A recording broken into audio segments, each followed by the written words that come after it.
Des sourires et des applaudissements à l'annonce des résultats de la première consultation citoyenne de Fontenay-le-Fleury. À 65%, les votants ont donc répondu favorablement au projet d'aménagement du centre-ville porté par la municipalité. Satisfait en tout premier lieu de la mobilisation des Fontenaisiens. On a eu 2300 votants pour ce référendum, ce qui est beaucoup. Ensuite, on a un résultat qui est clair. 65% d'entre eux ont voté oui, ce qui nous donne le mandat qu'on n'avait pas pour se lancer ce projet. Les études de conception et d'ouvrage vont pouvoir commencer. Les travaux devraient commencer d'ici 1 an.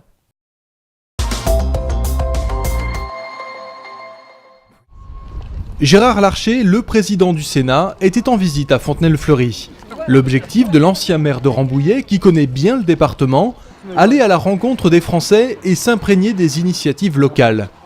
Accompagné des élus de la ville et de la sénatrice Sophie Primas, Gérard Larcher a fait le tour des projets de la ville. Rénovation des écoles Descartes et Pasteur, le terrain du futur EHPAD, et puis surtout la visite d'entreprises très diverses, comme le Super U ou l'ESAT Cotra, et enfin la rencontre avec un entrepreneur paysagiste de la ville. Il est venu à l'écoute de la collectivité. On a pu aller, on a commencé par ça à la résidence Fleury où on a pu déjeuner avec les seniors. Et ensuite, son souhait était de rencontrer des entreprises. Donc il voulait être au contact du terrain pour savoir comment est-ce qu'il pouvait contribuer à améliorer la vie des acteurs économiques. L'occasion enfin pour la municipalité d'évoquer le cadre de vie et le projet d'aménagement du centre-ville. Une équipe qui a une volonté de conserver, de préserver et de renforcer la qualité de la vie dans la cité. C'est ce qui m'a marqué. Au fond, au bord de la plaine de Versailles, Fontenay-le-Fleury entend, dans le cadre de son intercommunalité d'ailleurs, maîtriser son destin et répondre à ce besoin de qualité, avec aussi un projet d'aménagement de centre-ville qui est particulièrement intéressant. Enfin, avec les élus, le président du Sénat a pu discuter du projet de création d'une bretelle d'entrée entre la RD 7 et la 12 pour désenclaver la ville.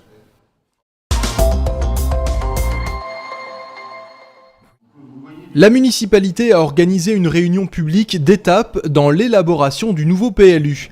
L'objectif de ce nouveau plan local d'urbanisme, protéger le cadre de vie, améliorer la circulation dans la ville, tout en se conformant à l'obligation qu'aura la ville de réaliser 10% de logements supplémentaires d'ici 2030.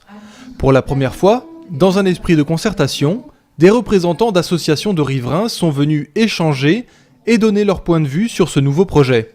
Après enquête publique, le nouveau PLU devrait être voté à la fin de l'année. En attendant, l'exposition sur ce nouvel aménagement est visible en mairie jusqu'au 11 mai.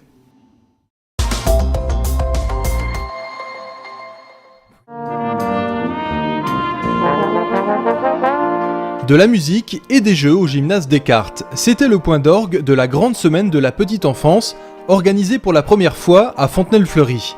500 familles étaient concernées.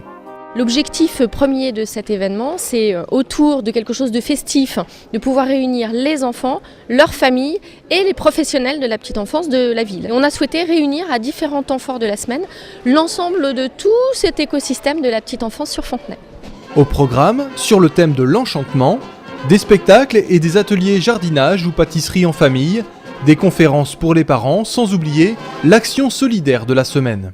Le comité consultatif des jeunes parents, qui a été associé très tôt à l'organisation de cet événement, a eu l'idée de quelque part avoir un fil rouge tout au long de la semaine et qui consistait à dire ok, c'est l'enchantement, mais on a peut-être des familles qui ont aussi besoin d'un peu d'aide, d'un petit plus pour que ça soit un petit peu plus gai dans leur quotidien. Donc on a organisé une collecte pour 2 associations, les Restos du Cœur et d'autre part une collecte au bénéfice de la Croix-Rouge.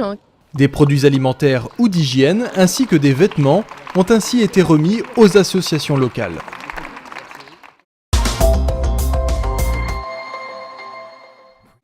Cela fait 25 ans que l'association fontenaisienne Papier Forêt sensibilise la population aux problèmes environnementaux.